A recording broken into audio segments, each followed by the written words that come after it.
Have you ever wondered what lurks in the shadows? What secrets the night hides? What strange phenomena might be happening just beyond your perception? Join us as we journey into the world of the paranormal, exploring everything from ghosts and UFOs to cryptids and unexplained occurrences.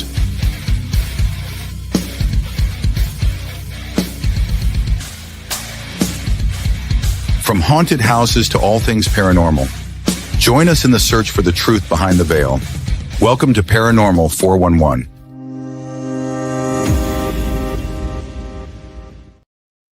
All right. Welcome. Welcome, everybody. To this Thursday evening. Yeah, can't wait. Is it not playing yet? Nope. Well. We'll just have to see what it does. Yeah. Maybe. So tonight we got a good show lined up for you, hopefully. What are we talking about, David? We are going to be talking about the tall whites or the Nordics. Ooh. This thing that's right here. Right here. Or the Pleiadians. You could call Pleiadians. it either one you want. Nope. Looks like we made it. We made it. So the tall whites are a type of extraterrestrial being described in a lot of UFO stories, often depicted as benevolent visitors from the Pleiades star cluster. Mm-hmm. They're characterized by their striking physical appearance. Blonde hair, blue eyes. That's right. That's why they get the name Nordic also. Yeah, you know? the Nordic aliens. A lot of people talk about them as the Pleiadians. Same thing. Yeah. So when you hear people talk about the Pleiadians or the Nordics, it's all the same being. All the same being. Randy Hutchison says it's his ancestors. Right. I don't know. I mean, you're tall, but you don't have blonde hair. You could put a wig on, pass. Right. Yeah, they're said to be, upwards of 8-9 feet tall. Oh yeah. Very tall. Crazy.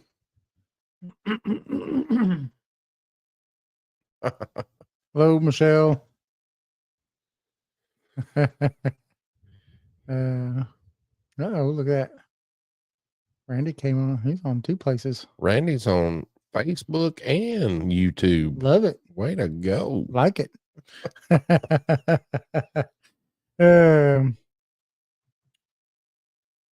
So these beings are typically described as tall, often reaching heights of 6 to 7 feet or more. And you hear about them being about 8 foot or so. Yeah. They seem to kind of, as they get older, just get taller.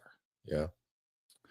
Their bodies are slender and graceful with a very pale and almost translucent skin.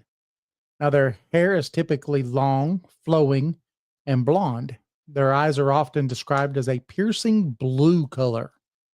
Now, this combination of features creates an image of ethereal beauty. It kind of contrasts sharply with the more commonly depicted gray aliens. But, those are the most commonly heard of. Yeah. But you have the Pleiadians, you have, your other ones that are more, what Randy say? Holding all that wisdom, it could only go up, he says. Yep. You also have your ones that are more like alligators or reptilian yeah kind, which what about the little green man? I've never seen a little green man. No, they turn gray. What about Marvin? Marvin, he wasn't Deep beak wank space modulator. he was black, was he not? No, he was green. Because you never could see his face. All He you had could a see was his black eyes. man thing going. Like a Trojan thing. Yeah, that's what it looked like. DPQY space modulator. The creature has That rabbit. Ooh, that rabbit makes me very angry. Oh Lord, that's awesome. um, Now there's accounts of encounters with the tall whites, and they often describe them as possessing advanced technology and a very peaceful demeanor. They are frequently portrayed as telepathic, so they communicate with humans through thoughts and emotions rather than a spoken language. So this kind of emphasizes the telepath suggests a level of understanding and connection beyond that of conventional human interaction. But I think that's also a lot of them, like the Greys, or even, people's encounter with the Greys are the same. Yeah. They have the same type of thing. Some people think the Greys are like Robots. mechanical. Yeah. Maybe it's their mechanical slaves. Well, there has been people who talked about being abducted or taken by the Greys, but seeing tall whites or Nordics on the ship, kind of telling them what to do. Yeah. So there has been, going along what you just said, people talking about stuff like that. So they could be. Yeah. That's their Rosie the robot. Rosie. Now, the tall whites are often associated with messages of peace, love, and spiritual growth. They are said to be concerned with the well-being of humanity and the future of our planet. Some accounts even suggest that they have been guiding human civilization for centuries, subtly influencing our development and offering assistance in time of need. Oh, yeah. What do you think about that? Yeah, there's a conspiracy theory that we're going to get into just a little bit later on. Yeah. About that. Yes. Yeah. I don't know. I have a hard time with the influencing and being there for us in our time of need. We had a lot of times of need, haven't we? A lot. And there's a lot of people on this planet who still need. Yeah. Right? I mean, you've got people going hungry, starving, and dictatorships and all kinds of stuff that need help, and don't see anybody helping. No. I think that if anything, it may be more of a benevolent thing, So that's my take on it.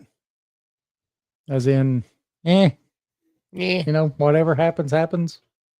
Just don't destroy the planet. Yeah. That's wonder why. Do you think it's because at some point they hope we're going to destroy ourselves so then they can come down and have it?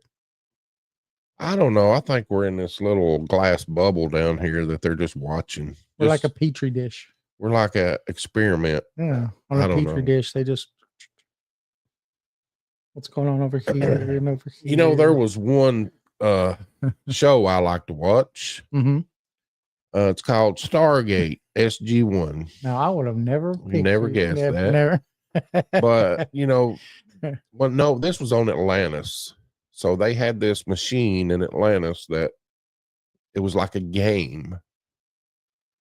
But two people play. You have your own little country, and the other person has their country. But whatever happens is really happening in real life. They created like a country on another planet, and they were warring with each other, but they didn't know it until they went to that planet and they seen what was happening. So maybe they got a little game up there that they're playing with us. No, I could see that.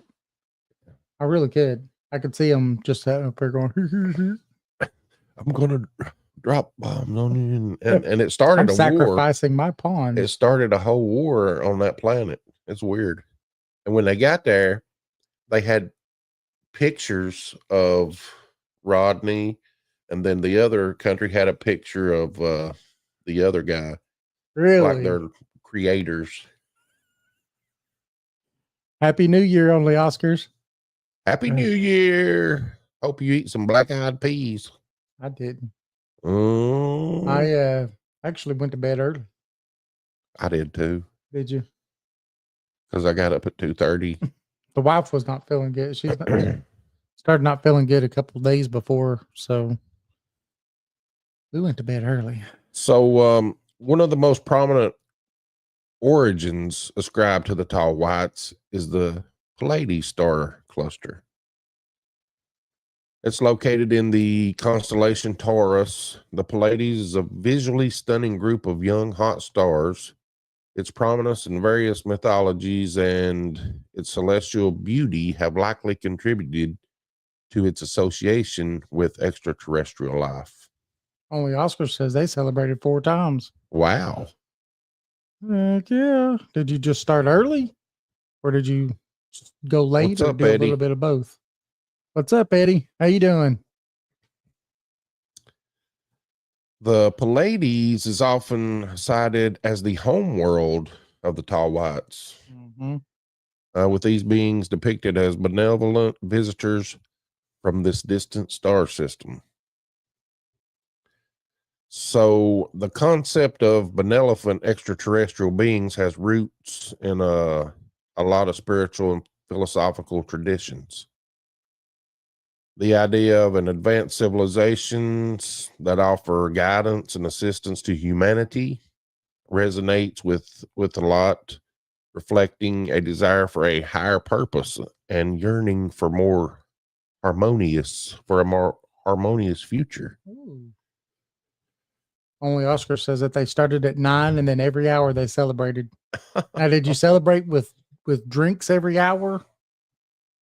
I'm interested in this because I might have to start a new thing I do every year. I didn't drink a drop. Must be nice.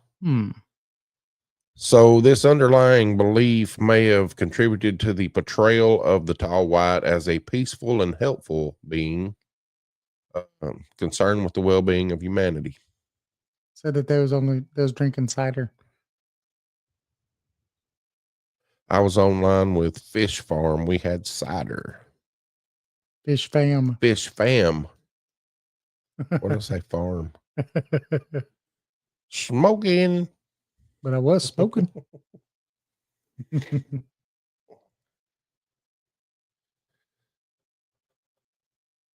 I'll let you take it because my nose is getting.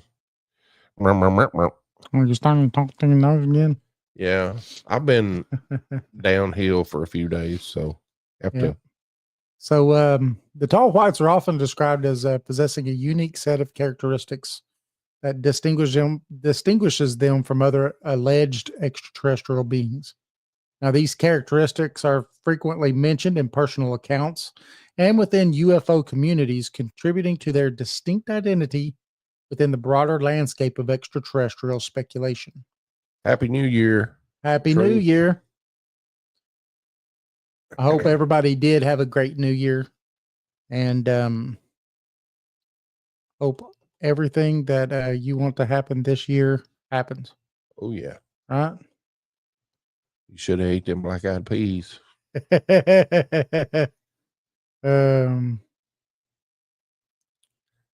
see. I messed up somewhere. Up. Did I go too far? Yeah. Right there. Right here? No, up. Up? Man. I went way. Right. Yeah, right there. Down. Yep, I got it. I know where I'm at now. Man, I just clicked it and just must have went on. Randy. I'm a fish keeper. Keeps 68 Oscar fish. Wow. Wow. That's a lot. Hey, what is Oscars? Those Those the ones that with the big fluffy fins that you yeah. can't put in the same cage as the same tank as each other, I think. I don't know. Don't they also call them fighting fish? I don't think that's called an Oscar. I forget what Randy it's says called. that he's had sinus pressure. Ooh, I hate it when my teeth hurt like that. Yep. That sucks. So back to this. One of the most prominent characteristics attributed to the tall whites is their advanced technology. Now, they often depicted as possessing spacecraft far superior to our technology, and it is capable of interstellar travel, and they have a very advanced propulsion system. Now, these spacecraft are frequently described as silent and graceful, often appearing as shimmering orbs or discs in the sky. That's where a lot of them are. Yeah. These get to be 14 inches. Holy smokes. That's a big fish. 14-inch fish. Yeah. I like to have pictures of 14-inch Oscar. So now,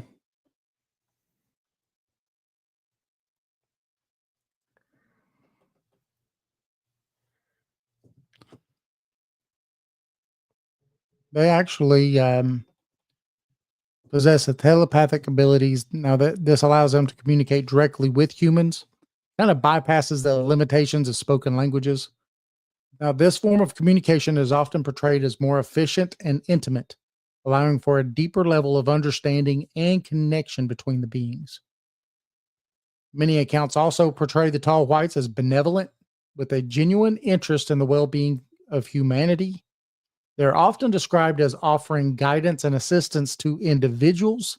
Now, see, I could see individuals more than I could say countries, right? Sharing their knowledge and wisdom about the universe and our place within it. Now, this benevolent nature further enhances their appeal and contributes to their positive image within the UFO community. Ah, okay. That's a red Oscar. Yes, that's right. I'm thinking of beta fish, not Oscar. Yeah, beta. Only Oscar says, I have videos on my channel. What is the name of your channel? We're going to have to go check that out because I'm interested. 14-inch Oscars. Jason just put up, just found some pictures of some Oscars. That's pretty cool. That's a red Oscar. That's cool. Do you have red ones?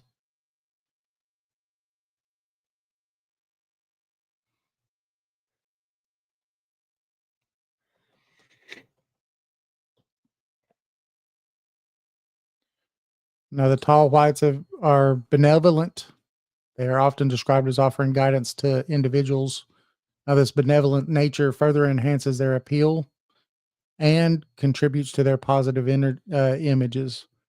It is important to note that the characteristics attributed to the tall whites or the Nordics can vary significantly across different accounts. Now, there's some descriptions that emphasize their spiritual connection to humanity, while others focus on their advanced knowledge. Now, these variations reflect the diverse and often contradictory nature of UFOs, where personal interpretation and cultural influences may play a significant role in shaping and perceiving what characteristics of these beings to each and every person, which makes a lot of sense. Yeah. Now, we do have a few accounts that we want to talk about. And you want to take the first one, Jason? Yeah. So the first one, Charles Hall. Now, he is a figure within the UFO community known for his claims of encounters with a race of extraterrestrials called the Tall Whites. He's a former weather observer at Nellis Air Force Base, Nevada, and he alleged that he witnessed and interacted with these beings during his time at the base. He claimed that the Tall Whites were technologically advanced and that had a cooperative relationship with the United States government. Mm-hmm. Mm-hmm. Yeah, I've heard his story a few times. It's a really good story.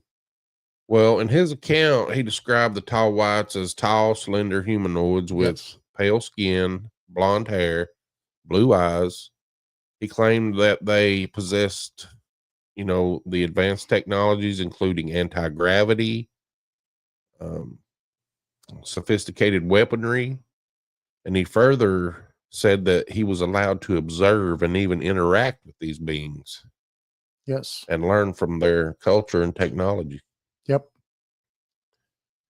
So his claims gained significant attention in the UFO community, with some accepting these accounts as genuine. He did write a book.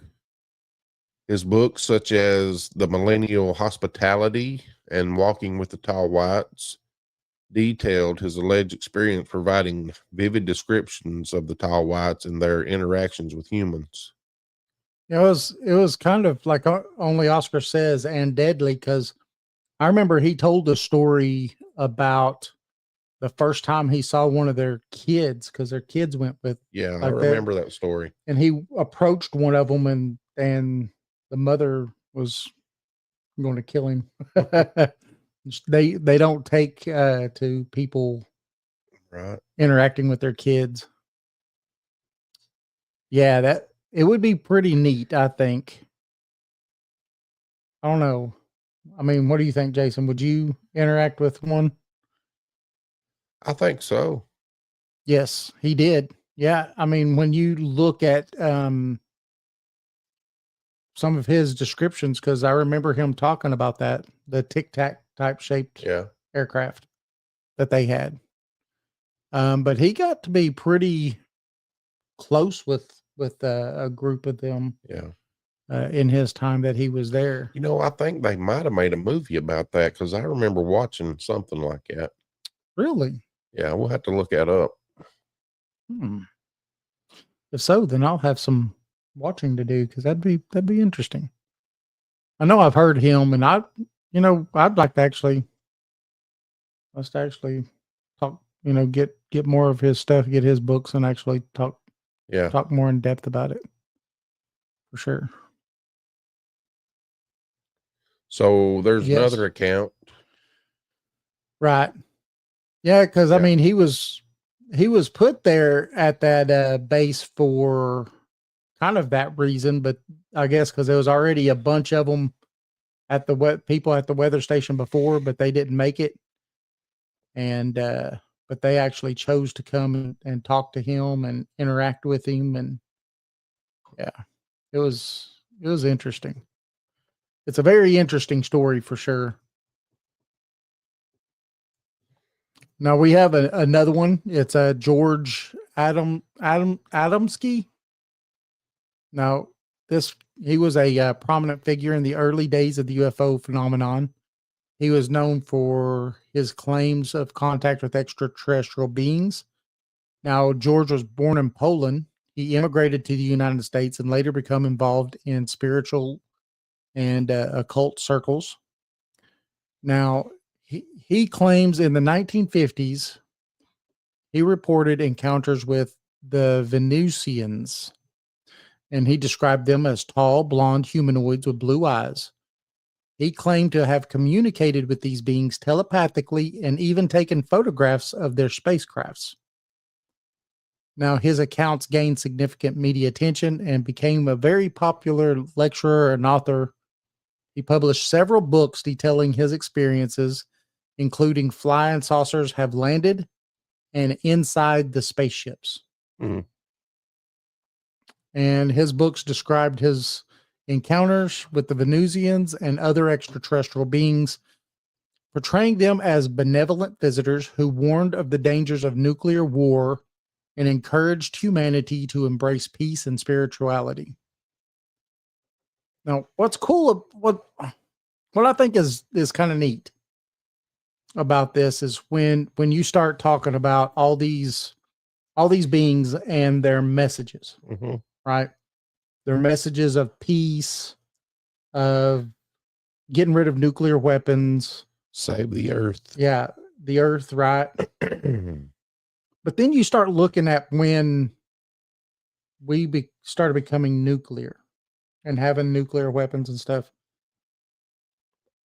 All the bases around the world that we have had visitors. And at one point,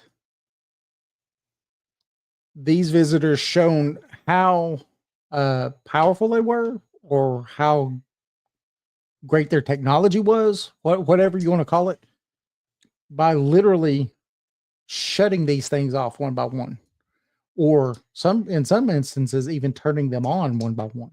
Mm-hmm. That brings me to something. You know, these things were here like in the 30s and 40s too. Right. The Foo Fighters, for Yep. one. I mean, Yep. Well, nobody could really explain it. Yeah, Yep. we thought it was the Germans. The Germans thought it was us. Right. But nobody knew really what it was. Right. And it was these bright orbs. Yep. Balls of light that you see now. Right. The Anunnaki. Yeah. People are seeing them now. It's just wild that they've been here that long and nobody knows what it is. Right. And then that makes you wonder on multiple aspects where these guys are talking about them having bases on Venus and some of these other places. That's why he called them the Venusians, right? Because they were from Venus. Mm-hmm. And or at least they told him, I guess they were from Venus. But the thing is that we don't know how long they've been here. Right. And we do know that things are in the earth. I mean, that are in the oceans, because as far back as we know, people have had these encounters with things coming up out of the oceans. These bright lights that come up out of the oceans and shoot off into the heavens. And it still happens today. That's where the Tic Tac videos and the gimbal videos and all that stuff comes from, is from these spacecraft going in and out of the waters around our ships on the eastern and the western seaboards of the Americas. Yep. What gets me is what makes me think that we're involved with them. Mm-hmm.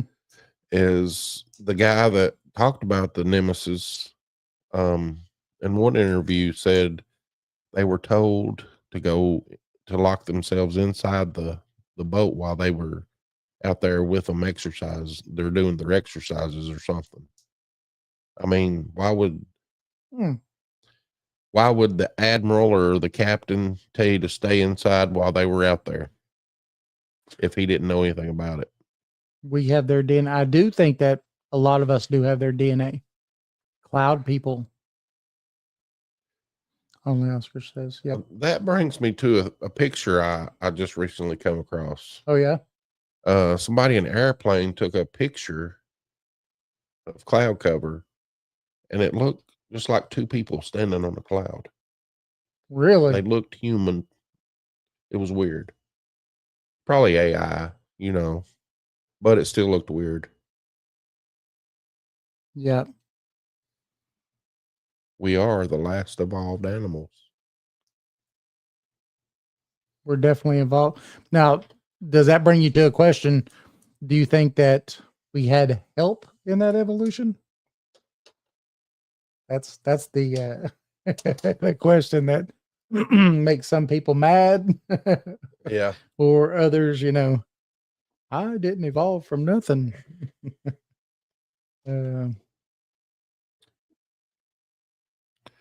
So another account was of Elizabeth Clare Ayres.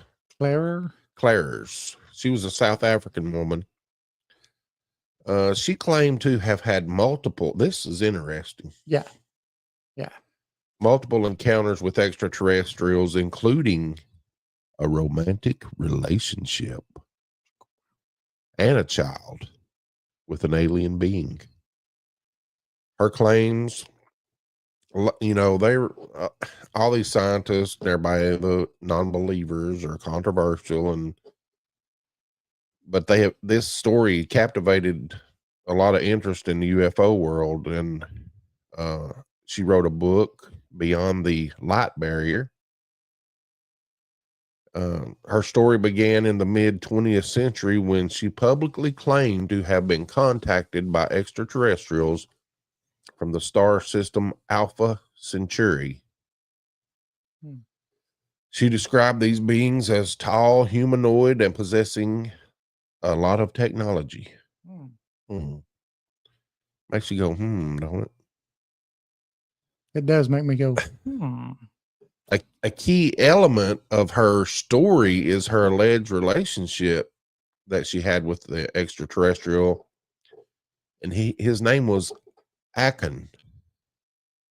She claimed to have traveled to his home planet, and it was called Meton, or Maton, where she lived for 4 months and gave birth to their son, Alan. What do you think about that? That's something. I mean, could you believe that? I don't know. No. I would have to know that she was literally missing for 4 months. Right. If she went missing for 4 months and people didn't know where the heck she was, Let me I'd ask you say this. yes. What if there was a diary and she had wrote all this down 1,000 years ago? Would you believe it? I don't know. Like, we discovered this ancient text of this woman going to If Milan. I would say this, if she was kind of like the Dogon tribe, where she described this place that we can't see with the naked eye, but they knew exactly where it was, what it is. They could describe it, right? Mm-hmm. That we didn't even confirm that anything was even there until we had telescope powerful enough to see it. If that, then I would say, yeah, absolutely. Absolutely. If she said that it is here in the night sky, that's this, and then we could see it today, I'd be like, I mean, where would she come up with that? I mean, either you're a really good guesser or it's like, how did you're psychic. How did the Sumerians know there was 9 planets or 10, whatever they said? Right. Yeah. Not only that, but they got their orbits all right. They actually put the sun in the middle. Yeah. Everything going around it. And they talked about the planets coming from out to in. Mm-hmm. So only Oscars lost some time in July 1981. 2 hours. Whoa. Mount Shasta. That's an intriguing place. I've been by there. Being a truck driver, the wife and I have been by Mount Shasta many a time. Does it look like the picture? It's beautiful. Like the snow cap? Yeah, it's beautiful. It's a very large mountain. Did you see the door? No. That opened up? But we're in the 18-wheeler. You're stuck to the interstate. You're a little ways away, from the interstate, on the interstate anyway. 6-hour drive took 8 hours. That's it. You need to come on the show sometime with us. Tell us some stories. Yeah, tell us your stories.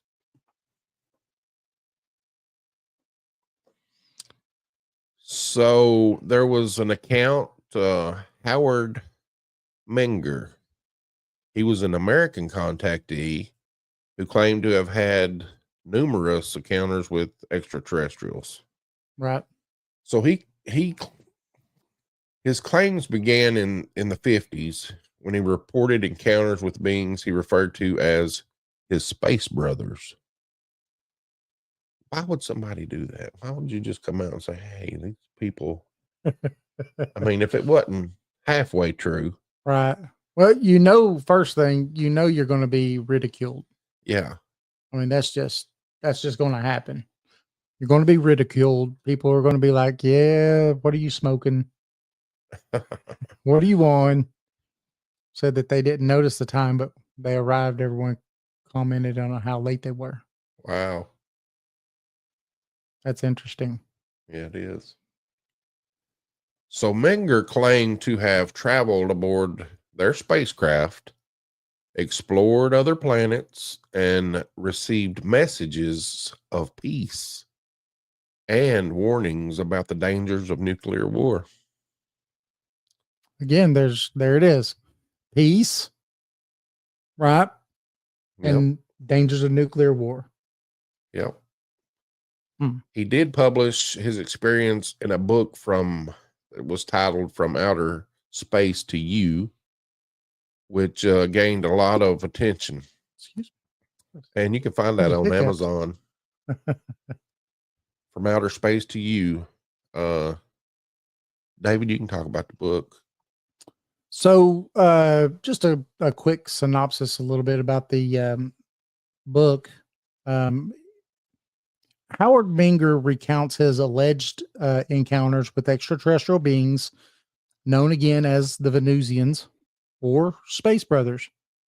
Now, this book details his first encounter at the age of 10 when he met a tall, blonde-haired woman in the woods near his home in High Bridge, New Jersey.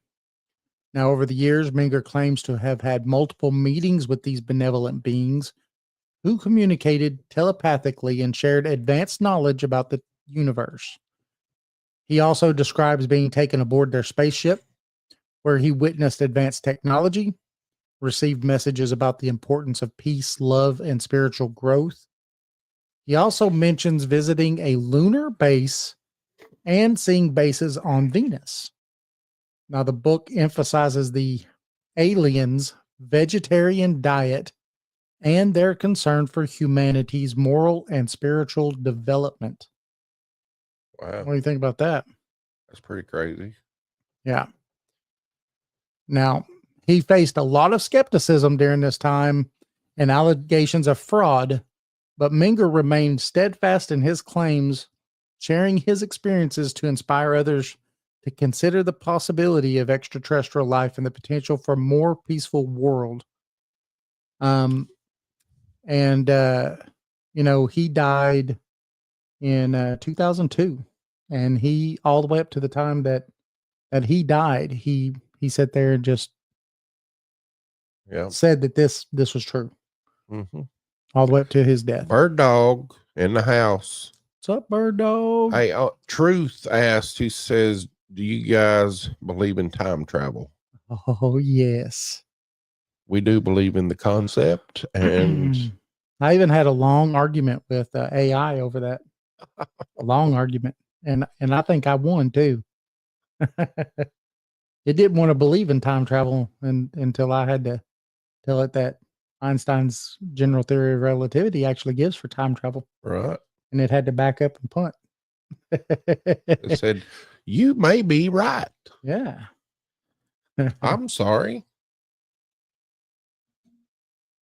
That's right. The present. So only one time, the present. It's like, there's definitely the present, because that's I think we're living in the present, past, and future at the same time. Well, I mean, if you think about it, it's true.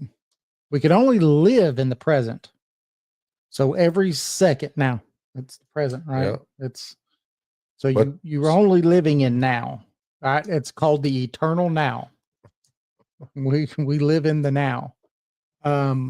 We can visit the past because that's what we do with our thoughts, right? Yeah. And we can visit the future because that's in our mind also, because when we daydream about, things we want to do or want to accomplish, and we're living in the future. But to live, you're only living in the now. So I do understand what you're talking about. There was an old guy that came on Art Bell quite a few years ago that invented a time machine. Remember him? Oh, you're talking about Madman Markham? Madman Markham. Yeah, time zones do suck. If you ever get a chance, listen to that episode with Art Bell and Madman Markham. Yeah. Pretty good. The first one is really good. The second one was fantastic. Yeah. Was the second, maybe third. It's the one where there's years in between. It might have been because I know when he first got him on, he had him on several times. So I don't remember exactly how many times, but then when he couldn't find him, it was a couple years, and then they found him again. Yeah. That was an awesome story. Then he had all these donations, from that Art Bell had got him Mm-hmm. to actually build this thing. Yeah. And that's where he went missing for like 2 or 3 years, wasn't it?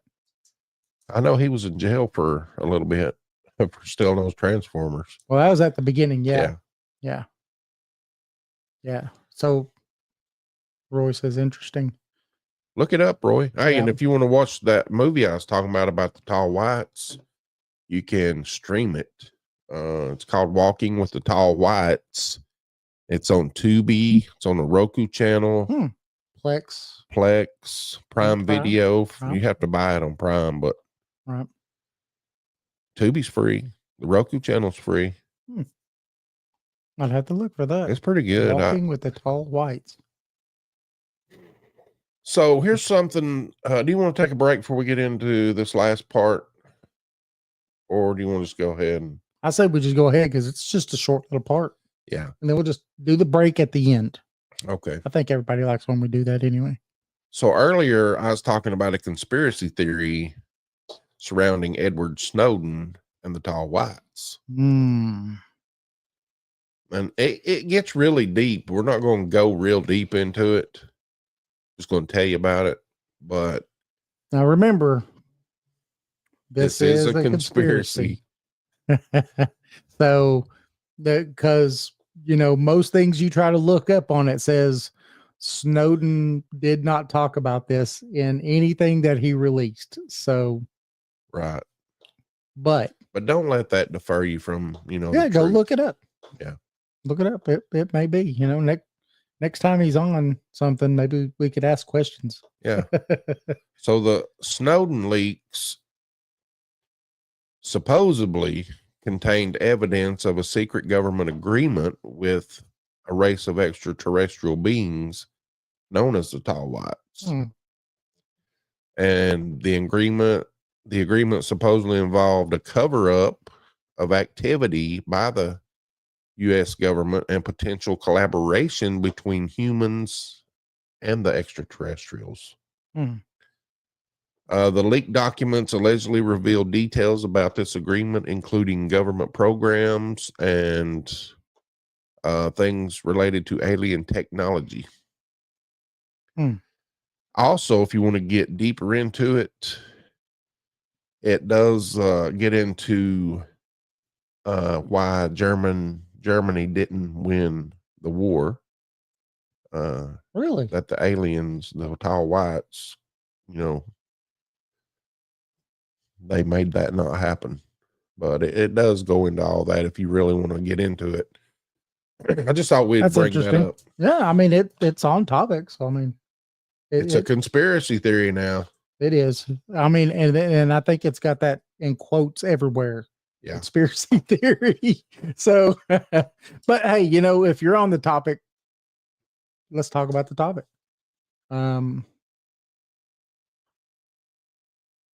Oh yeah, the guy that broke into NASA. That was what's his name? I know Europe. They wouldn't let us extradite him here because they knew that bad things would happen to him. He might disappear. Yeah, he would disappear. Forgot his name. But it's just like the WikiLeaks guy. What's happened to him? He's been held in prison, been in prison for many years in Europe, and they never even told him what he was in for.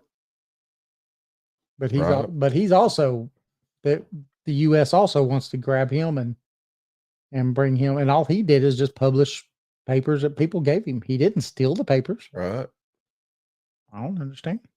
Well, you know, they're afraid something's going to get out that might damage their agenda.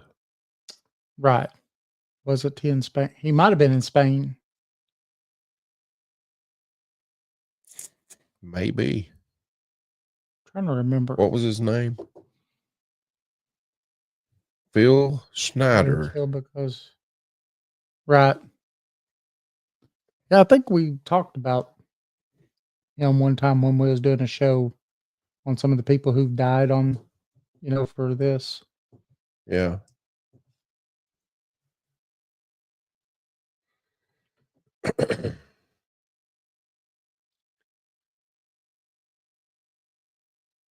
Jason's trying to look it up. Trying Everybody, to look it up. let's see here.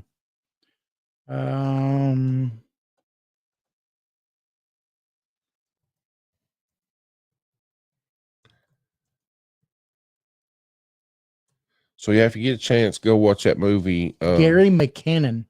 Gary McCannon. Yep. Hacking into 97 United States military and NASA computers over a 13-month period between February 2001 and March 2002. And he was looking specifically for stuff about aliens and UFOs and stuff like that. Gary Buchanan. Yep. He was at the house of his girlfriend's aunt in London. Yep. Snowden was in Spain. Yeah. I know now he is in Russia. Mother Russia. Yeah. Now he bounced a few places before he finally went to Russia, and they promised they wouldn't have let him extradite him. Yep. Gary McCannon. So remember, if you're watching on YouTube, subscribe and share it and like. Please like, share, subscribe. We'd appreciate it. We're also live on Rumble right now too. Yeah, first time. First time. Rumble. We're trying to pop our cherry. Trying to get a Rumble thing out here to just see what she does. You never know. So, yep, only Oscars. Both were British citizens. Absolutely. You know, what I find about that's pretty interesting about tonight's show, though, is the fact that out of all these people who have had these experiences with the Nordics or the tall whites or whatever you want to call them, it's funny how all their stories are the same. Yeah. You know, all of them emphasize peace and love and you know, one with nature. Yeah, one with nature, and you know, just don't have these nuclear bombs. You know, they're almost all of them are exactly the same. What's up, Jeff? How you doing? Long time no see, Jeff. Yeah. Where you been? Been partying.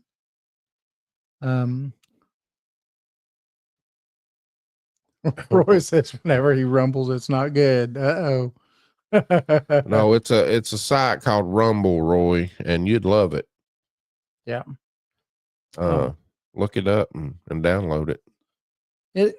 Only Oscars, don't you think that it's kind of neat though? I mean, where all these people and some not even into the UFO thing, at least, you know, from what they usually will tell you, but they all have almost exactly the same message. Yeah. A lot of young kids who have interactions with these beings also come up with the same message, are told the same message. Yeah. End with wars, end with all these other things, and care about humanity. Right. Why would so many people lie? And that's exactly, you know, why I believe there's got to be a kernel of truth in this. Because how else do you keep getting the same message over and over and over again? Right. You know, I just think that it would be, I don't know. I think it'd be crazy. What's up, Jeff? That's right. One, but not all. Exactly. Only Oscars. Yeah. To me, it's amazing how it just works itself out like that. And, I don't know. The Edward Snowden one, I'm still, you know. Well, that really got news going, didn't it? Yeah. But I still think that you know, when it comes down to it, that's not a bad thing to want. No. Peace, love, tranquility. I don't think it'll ever happen. Like our last week's show, I think that as long as we live in a world like we do, where we have countries, major world powers like we do, Yeah. and especially, yeah, excuse me, Bless I you. felt that coming. I was trying to ward it off, but You're getting sick. No. Getting sick. no, I already had a little stomach something. Oh, it this ain't just went away. stomach. This is all nose. Right. Army guys, Navy, ex-CIA. Right. And it's funny though, on the Oscars, when it comes to stuff like that, it's crazy because a lot of the people from 4-letter agencies, when they retire, they move to Mexico. A lot of them do. They move out of America, move into Mexico. Yeah. And I don't know. I just think that there's something to say when it all comes down to it, just a lot to say. Yeah. Because really, yeah. And I've known a few. I had a really good friend of mine. I'll tell this story. It's been a while since I've told this story, so I'll tell this story again. I had a really good friend of mine a long time ago when I moved to Los Angeles. His name was Don, and he was in NASA before it was NASA. And he was one of the people who had the radio telescopes that mapped the moon before they could land. He knew all the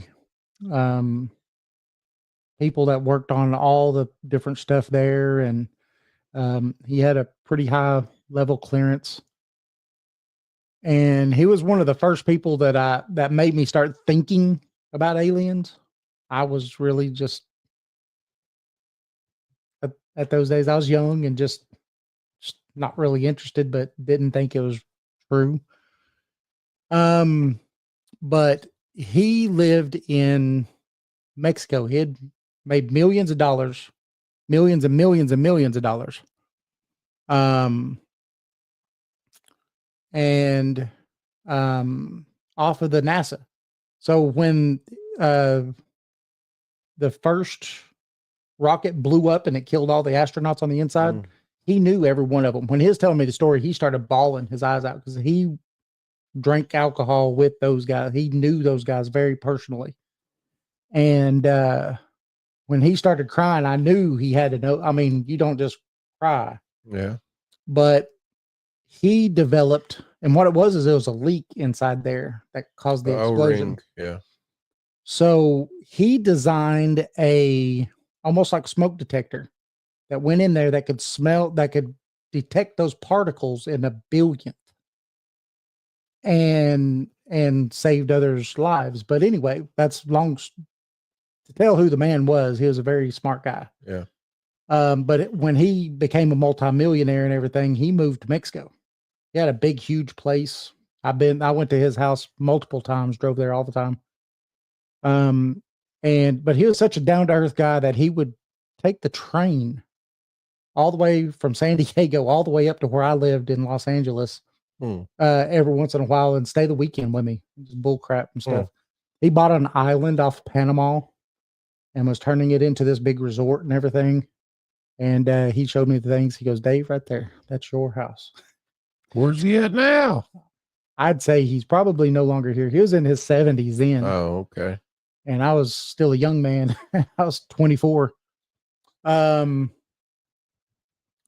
anyway, long story short, he talked to me about a lot of the people that were there that were ex-CIA, all these 4-letter agencies that he personally knew in Mexico where he lived and stuff. But he also was one who told me about what they would see while mapping the moon with the radio telescopes. As far as spacecraft and stuff like that. Hmm. And like what Only Oscar says there's more sightings and stuff. There's a lot of sightings. It's not that they're just more sightings. Their news coverage of it, they actually cover it 100%. It'll be in the newspapers. It'll be in everything. They don't hide it like they do here.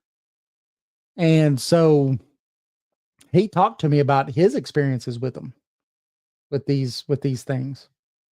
And that's what got me to start going, I think there's something about this. There's not a guy with that kind of intelligence and stuff that's going to come out and just say this because he wants to make you think about something. I wonder if he knew if we did go to the moon. Did he ever tell you that? He believed we did. Okay. He also talked to me about Star Wars program. When Reagan, yeah. He said it wasn't just a thing, that it actually happened. We do have weapons in space. Yeah. Even though we're not supposed to. He says that that for sure we have weapons in space. Star Wars really did happen. Yeah. I don't know. I'm on the edge. And I mean, it's a razor's edge, Only Oscars, about whether we went to space or not. I mean, not whether we went to space, whether we went to the moon or not. That's, I'll say it even, I'll get even closer to it, because we have, I don't know, 100 times more technology now than we did then. Yeah. And they have to figure out how to do it. Like I said, they lost that. Yeah. How do you lose the technology? In 50, 60 years. Yeah. I mean, back then, a cell phone has more technology than what we went to the moon with. Yep. So I just don't, exactly. It's awfully convenient. That's why I say that even Roy says he doesn't think we landed on it. I just don't believe we do. I think that we were in a space race. We did whatever it took to make it look like we were doing better than the Soviets. Yeah. Even though they were years and years and years ahead of us. They put the first man in space. They put, they were the first ones into space. So we had to hurry up and try to catch up. What do we do? I don't think we went to space. That's why that place has the largest film set in the world. The largest indoor film set in the world. That's not for just nothing. That's for practice. Yeah, that's it. She watched the Disney film Von Braun made. All the directions you need. It was a show for, exactly, Roy. I think it was a show for Russia. It stopped their space race and it won us the space race.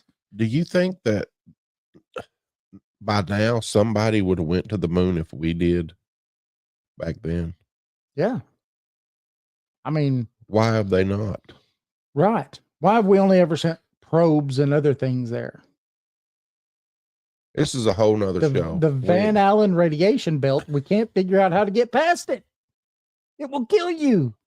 And yet we did it in. And who set the camera up? Right. When he stepped off the steps onto the moon for the first time. Right. He was the first person on the moon, but the camera was already there. Yeah. Well, he got down, set it up, framed it, and went back up and came back down. Oh, and they was showing one. I was watching something the other day and they was showing one of the astronauts on the moon. Right. He was beating the flag in the ground. He dropped his hammer. Boom. It didn't bounce. No. And he was trying to pick it up and he was They said he had wires on his back, so why he couldn't reach down and pick it up. It's crazy. And no dust on the lantern. Right. Yeah. I don't know. I think that there's a lot of things that you can. That's why I say I'm on that razor's edge. And on I'm more on the conspiracy side probably than I am on the other. So that's just where I stand on that. Whether it's right, whether it's wrong. Yeah. Well, I mean, you could look it up. They've actually got the largest sound stage in the world. And you could see this thing. It is, I don't remember how big. We've talked about it once before on a show. It's out in the desert somewhere, isn't it? Yeah, it's huge. Oh, this thing is like freaking massive. And yeah, there's no way. And I know some people have gone through like a lot of the pictures that they released a long time ago, and they'd see some rocks with like A on it, like place this rock on A and all that stuff. Hello, Barbara. Hey, Barbara. Hope you feel better. Movie Fly Me to the Moon shows the fake setup of the moon, right? See? How did the film survive? The trip back, yeah. That's right. Yeah, how did it get through the Van Allen radiation belt? That's what I want to know. Very carefully. Yes. It was gold plated. Lead sealed vault. That's it. Yeah. Inside of a capsule that barely fit a person. Yeah. No, that was not what they came back. I don't know. I have my doubts too. I do. But for the sake of America, we did. We won. We did. We beat those guys. Yeehaw. All right. You gonna do your spiel? I'm going to do where I play the commercial. Yeah. So I want to thank everybody for listening to the show tonight. We will be back again on Saturday night from 8 to 10. Remember, you can find us at paranormal411.org, paranormal411 on Facebook, YouTube, and X, and now on Rumble. Tune in live every Thursday from 7 to 8, Saturdays from 8 to 10. Also on Saturday from 10 to 11, if you're in the metro Atlanta area, you catch us at WDJY FM. That's 99.1 FM. For listeners outside of Atlanta, you could visit us at WDJYFM.com, or you go to paranormal411.org, click the link, and listen to the show. Remember, we are also on Subspace Radio and all major podcast platforms. Hey, we got a book. Awesome book out. It's awesome. East Tennessee Hauntings and Lore Edition 2. That's East Tennessee Hauntings and Lore Edition 2. That is available on Amazon or at paranormal411.org. Join us. We'll see y'all Saturday. See you Saturday. Have a good night. Have a good week. In the heart of Madisonville, Tennessee, lies a pizzeria like no other. Step through the door of Legends and Lore Pizzeria and be transported to a realm where paranormal and cryptid encounters, along with mouth-watering pizza, go hand in hand. Meet Eddie and his crew, who serve up slices of the supernatural along with the best pies in town. With the walls adorned with eerie artifacts, indulge in piping hot slices that melt in your mouth and tease your taste buds. And it's not just the locals who love the incredible pizza. Legends and Lore has been selected as the best pizza joint in all of Monroe County. As lovers of everything pizza and the paranormal, the owners have mastered the art of crafting unforgettable combinations that will leave you wanting more. To stay connected with this mystical eatery, follow Legends and Lore Pizzeria on Facebook, where tales of their latest creations and upcoming specials will be shared. Make sure to browse their custom menu, featuring legendary pizzas like the Chupacabra Ranch and the Exorcist. So, whether you have an appetite for the supernatural or simply seek the best pizza in town, Legends and Lore is the place to be. Come for the unforgettable flavors, stay for the captivating stories, and find yourself in a world where legends and pizza collide. What if the world we know is merely a fraction of reality? What if there are forces, entities, and phenomena that exist just beyond our comprehension in the shadows of the unknown? Welcome to Paranormal 411, your gateway to the unexplained and the downright chilling. Get ready to rock with the electrifying sound of Catalyst, a band that's sure to leave you wanting more. With their powerful lyrics and killer riffs, Catalyst is a great sound in the world of rock music. You can listen and find Catalyst on Bandcamp, or go to the link at paranormal411.org and click on their banner.